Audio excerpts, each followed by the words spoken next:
Alright, welcome back to Get Out the House, Go Fish.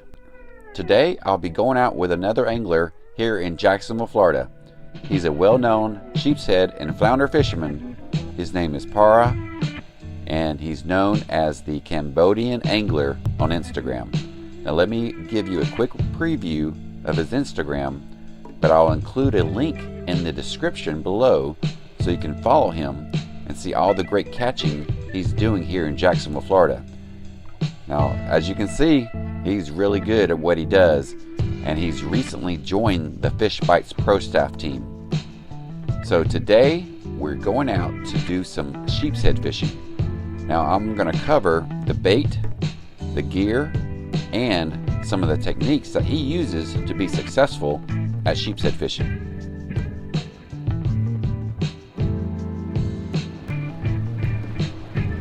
Alright, so the location that we'll be fishing today is the bridge at Nassau Sound. Now, as we venture out on this Saturday afternoon, we see that there are already a lot of boaters hanging around, the pylons at the bridge. Now, we didn't go out first thing in the morning, and he wanted to launch the boat right at high tide and then work this particular bridge during the outgoing tide. Now, he said a lot of boaters and kayakers make this mistake of trying to fish while the ocean water is coming in, and you just don't want to do that. So he said the best time to fish this bridge is during the outgoing tide.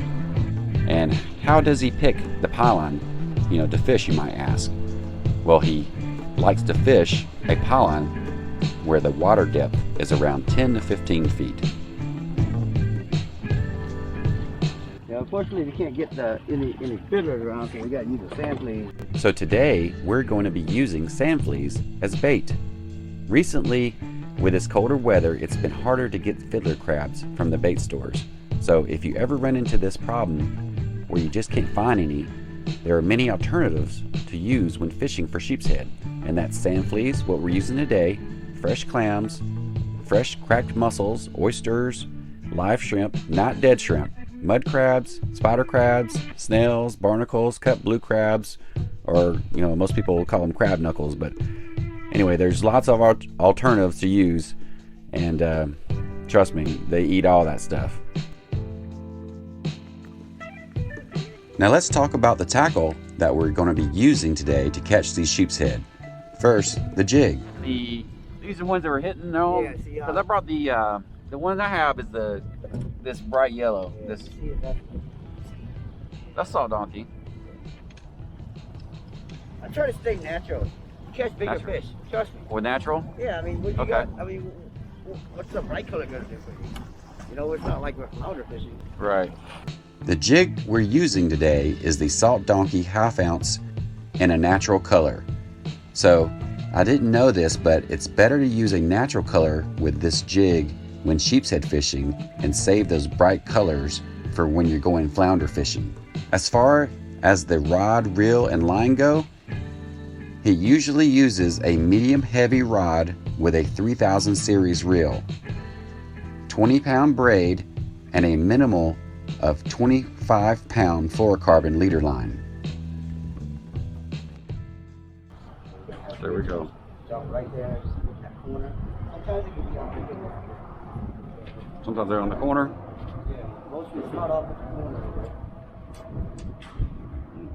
So when the current is ripping, then he's fishing the eddies a lot. And when it's calm, like at a slack tide, then he's fishing anywhere he wants to. And I noticed that he does like the corners quite a bit.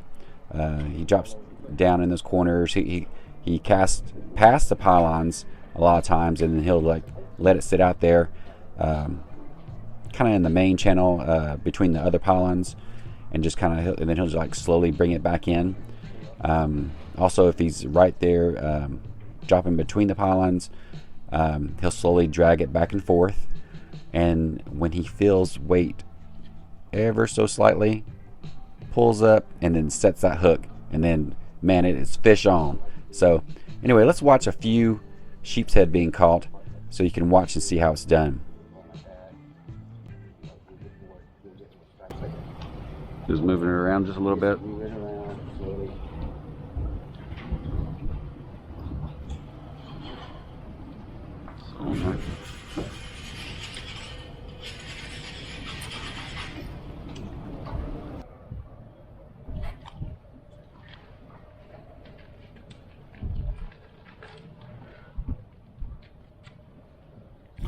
And it's always good to have a scraper tool too. So, this helps to chum the water. You'll see them scrape occasionally as we fish. And this works well to bring the fish to the boat. When you're kayak fishing, you have an advantage because you can move pylon to pylon looking for those fish, but you can't be doing that with the boat. And so you have to scrape a little more often. So if you're out there fishing and you see someone get that scraper out and start scraping, that's what they're doing. They're just chumming the water. And so it's always good to have a good scraper out there to try to bring those fish to you.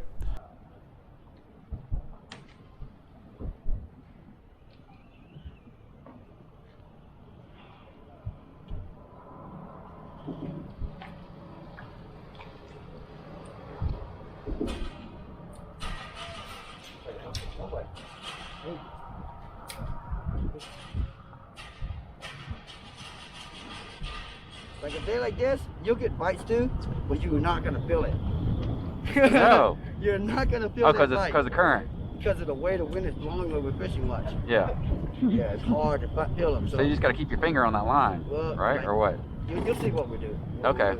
I work it like I'm flounder fishing. Slowly, and then boom, and then I feel that weight. And that's it. You're not gonna feel it. Right. Okay. Crab, you're gonna feel that slight weight pressure.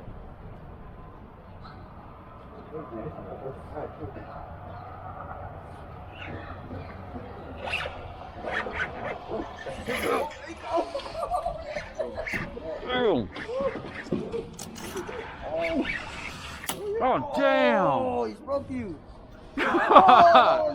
Man! Wow, that was a stud day. What you got there? God. Oh, he broke your leader material, huh? Yeah. Oh, dang! Look at Damn. that.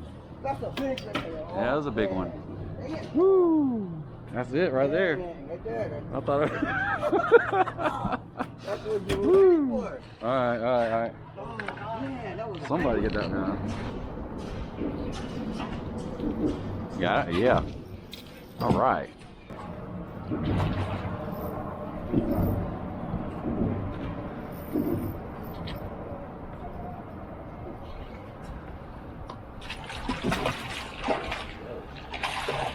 Good one, yeah. Yep. All right.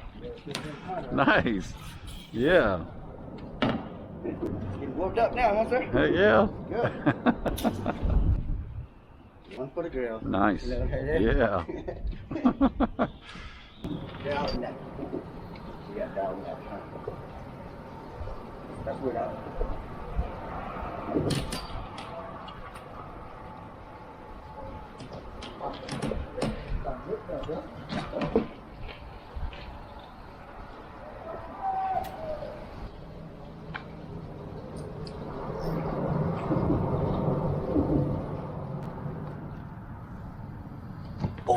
Oh, right.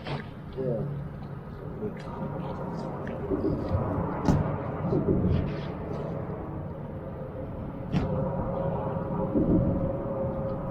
There you go.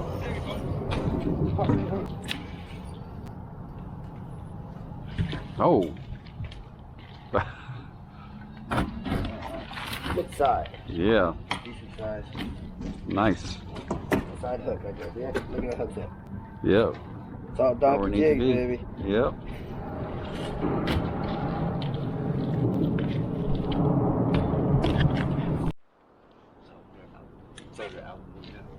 Out in the middle? Yeah. Not even by the pot. That's a sucker fish. That's bitter. Good size one too. Wow. Oh, you'll see the bigger ones. It might just pick up just like that. And I'm telling you, like all of a sudden it's just boom, boom, boom. Looks like you're gonna have some good dinner tonight. Got one? Got one? Yeah.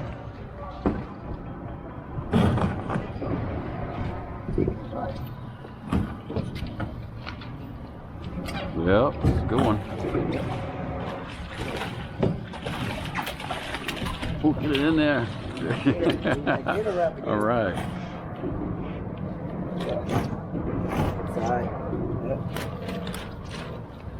Hey, on the plate. Heck yeah.